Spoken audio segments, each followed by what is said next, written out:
चाहते। जो कोरोना में अपने बाप के साथ नहीं खड़े थे कोविड के टाइम पे, ये लोग आज इसराइल के साथ खड़े।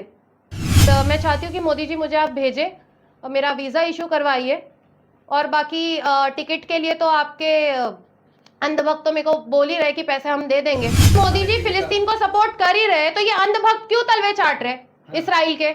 जिसको तुम सपोर्ट कर रहे हो ना, वो खुद भी 4 शादी करते, 2-3 शादी करते, खुद बड़े का गोश्त भी खाते, छोटे का भी गोश्त खाते, खतना भी कराते। बैठ जाएंगे, हम चुप बैठ जाएंगे कि हमारे भाई बहनों को तुम घर से निकाल दो और बेदर कर दो। सिर्फ सरहदें खोल दी जाए, फिर बताएंगे कौन कितना बड़ा तोप है। वो लोग मणिपुर नहीं पहुंच सके, आज वो लोग जाके मुजरा कर रहे हैं इसराइल के अंदर। सरहदें बंद है, वीजा इशू नहीं कर रहे हैं मेरा। तो मैं फिर से आप लोगों के न्यूज़ के मीडिया के चैनल से यही चीज़ बोलूँगी कि मोदी जी प्लीज़ प्लीज़ आप जो है सरहदें खोल दे और वीज़ा इशू करवा दे। किसी का नहीं तो सिर्फ मेरा करवा दे। जिस तरीके से आपने रूबिका को भेजा था उसी तरीके से प्लीज़ मैं आपसे रिक्वेस्ट करती हूँ कि आप जो है मेरे को फिलिस्तीन भेज दें। वहां जाकर क्या करेंगे, क्या जरूरत है जाने की? वहां बमबारी हो रही लगातार, बमबारी हो रही है, वहां पर मेरे लोग तकलीफ में हैं। वहां पर जो है इलेक्ट्रिसिटी बंद कर दी गई है, पानी बंद कर दिया गया है, बच्चे मर रहे, भूखे मर रहे। ये चीजें देखी नहीं जा रही है मुझसे। तो बस मैं जाना चाहती हूँ और मुझसे जितना हो सके, जितना मैं अपनी फैमिली की तरफ से जितना कर सकूं, मैं बिल्कुल करूंगी। लगातार इजराइल कह रहा है कि गाजा को खाली करने की बात कर रहा है, आप वहां जाना चाहती हैं? क्यों गाजा को खाली करोगे? तुम उन्हीं के घर से उनको निकालने की बात कर रहे हो, और किस बेसिस पे आप निकाल रहे हो वो लोगों को? आप मुझे बताओ, अगर इस देश ने अपनी आजादी की लड़ाई लड़ा और अगर वो अपनी आजादी की लड़ाई लड़ रहे, तो अगर वो गलत है तो फिर हम भी गलत थे जब हम अपनी आजादी की लड़ाई लड़ रहे थे। तो क्यों निकालेंगे? और तुम्हें बोला किसने निकालने के लिए? और तुम्हें क्या लगता है कि मतलब अगर तुम निकालोगे तो बाकी जो मुस्लिम देश है, जो बाकी मुस्लिम अरब देश है, वो चुप बैठ जाएंगे, हम चुप बैठ जाएंगे कि हमारे भाई बहनों को तुम घर से निकाल दो और बेदर कर दो?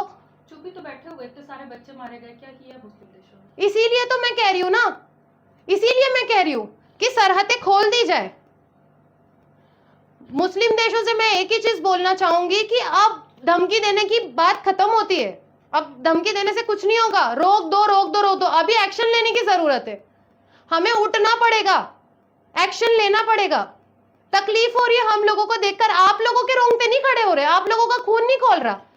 मेन स्ट्रीम मीडिया तो दिखा रही है कि इजराइल में ज्यादा परेशानियां हो रही है, वहां ज्यादा लोग मारे जा रहे हैं। आप लोगों ने ये दिखा कि मणिपुर में कितने लोग मर गए? असलियत तो हमेशा छुपाती है ये मीडिया, हमेशा छुपाया गया है असलियत। नीति ने याहू का जितने छोटे छोटे बच्चे को मारा गया उसकी बदला लिया जाएगा, घर में घुस के नामो निशान नक्शा से मिटा देंगे। तुम लोगों के जितने मरे ना, उससे कहीं ज्यादा गुना गाजा के लोगों को तुमने मार दिया। और आज से नहीं मारा, बहुत सालों से मारा है। 75-80 ईयर से ये तुम लोग मारे जा रहे हो। लेकिन अब बर्दाश्त के बाहर है चीजें, मेरे भी बर्दाश्त के बाहर हो गई है। मैं दिन रात रो रही हूं। मैं अपना मुंबई छोड़कर आकर दिल्ली के अंदर आकर अगर फिलिस्तीन एम्बेसी आ सकती हूँ ना, तो आप लोग समझ लो कि मेरी कंडीशन क्या है फिलहाल। अरे वहाँ लोग सेफ नहीं है, बमबारी हो रही है, आप वहाँ क्यों मरने जा रही है? हाँ मैं जा रही हूँ अपने लोगों के पास। आपको कोई तकलीफ है? आप क्यों मेरे से बार बार ये सवाल कर रहे हो कि क्यों जाना चाहती है, क्यों जाना चाहती है? जाऊंगी मैं, मेरे उम्मत के लोग हैं वहां पे। मैं इत्तेफाक रखती हूँ लोगों से, मेरा दिली मामला है। आप मुझे उसके अंदर नहीं पूछ सकते क्यों जाना चाहती हूँ। रूबिका लियाकत कह रही वो आतंकवादी हमला हुआ था, मजलूमों के साथ हुआ है। देखिए, इसको बोलिए कि अपना वहां पर काम करे, अपने न्यूज रिपोर्टर पे जो न्यूज चैनल है इनका, उसके ऊपर आके काम करे, हमें मत बताइए। और इसराइल से मैं यही चीज कहना चाहूंगी कि वो वक्त भी आएगा, वो वक्त आएगा जल्द से जल्द, जब गूगल पे लोग सर्च करेंगे इसराइल और गूगल बताएगा इसराइल नॉट फाउंड। ये बहुत जल्द आएगा वक्त। कब आएगा ये? बहुत जल्द आएगा। अगर ये चीजें ये लोग इस तरीके से नहीं रोकते ना, तो फिर हम लोग बताएंगे कि इस चीज को किस तरीके से रोकना चाहिए। ये तो वही वाली बात हुई, कुछ लोग कह रहे हैं इजराइल जाना चाहते हैं, आप कह रहे हैं फिलिस्तीन जाना चाह रही हैं, तो फिर कैसे? तो जिसको जाना है तो कैसे होगा का क्या मतलब है? जो लोग सपोर्ट के लिए खड़े, अरे मैं तो बोलती हूँ ये लोग क्यों जाएंगे? और ये लोग कौन जाना चाहते? जो कोरोना में अपने बाप के साथ नहीं खड़े थे कोविड के टाइम पे, ये लोग आज इसराइल के साथ खड़े। हाँ, आप मुझे बताओ ना, किधर हुआ है? कौन किसके साथ खड़ा हुआ है आज तक? बोलना बहुत आसान है, जाना बहुत मुश्किल है। और मैं बोल रही हूँ ना कि दोनों पासपोर्ट दोनों सरहदें खोल दी जाए, उसके बाद पता चलेगा कि कौन सच में जाता है और कौन नौटंकी कर रहा है। अच्छा, तो ये इजराइल क्यों जाना चाह रही है, फिलिस्तीन क्यों नहीं जाना चाह रहे ये लोग? इसीलिए नहीं जाना चाह रहे क्योंकि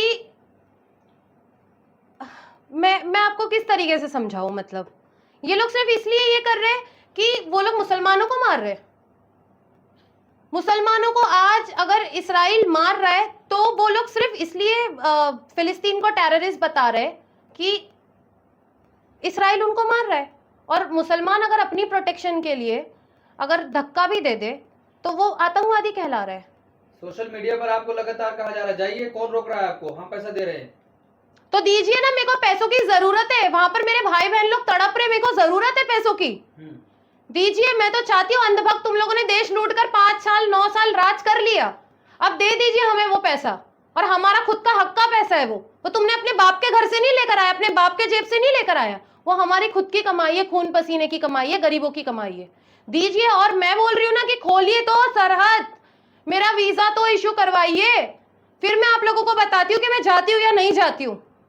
बिल्कुल जाऊंगी मैं। लोग कह रहे हैं जो अपने देश के नहीं हुए फलस्तीन के कैसे हो सकते हैं? देश की नहीं हुई, क्यों नहीं हुई?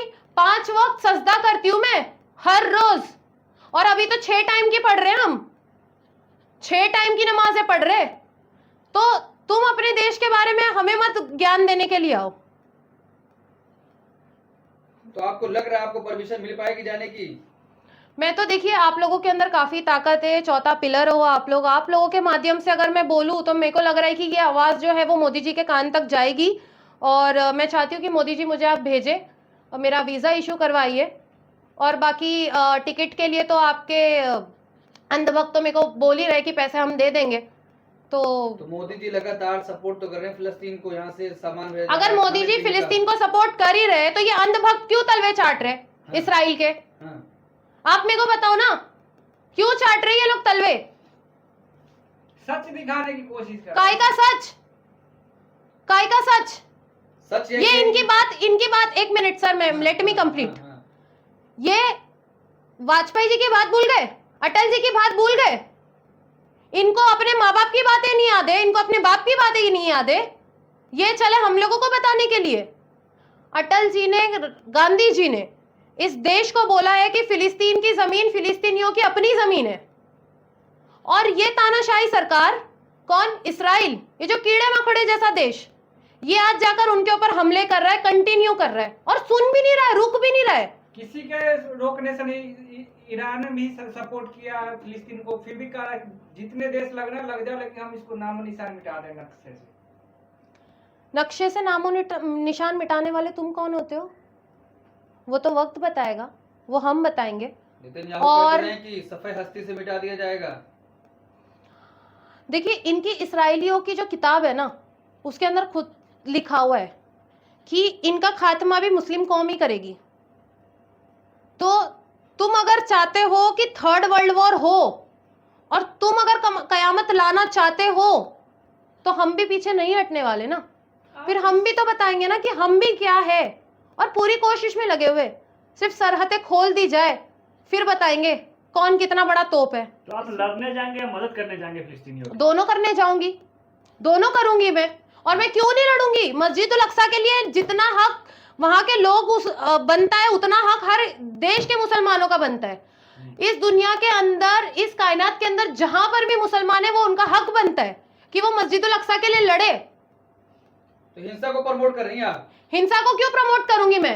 अगर तुम अपने देश के लिए लड़ रहे हो तो मुझे एक बात बताइए ना, जब आप ब्रिटिशर्स के लिए ये देश जब लड़ा था ब्रिटिशर्स के अगेंस्ट में, तो तुम मुझे बताओ ना कि फिर तुम मुझे बोलोगे कि मैं उस टाइम पे भी दंगे भड़का रही थी। अगर वो लड़ाई गलत है तो ये भी लड़ाई गलत थी जो कि देश आजाद होने के टाइम पे लड़ी गई थी। किस तरीके की बात करते हो आप लोग? आधी जंग तो आप लोगों ने खड़े करके रखी है, आप लोग रिपोर्टर लोगों ने। ऐसे आड़े तेड़े सवाल मत किया करें मुझसे, पहली बात।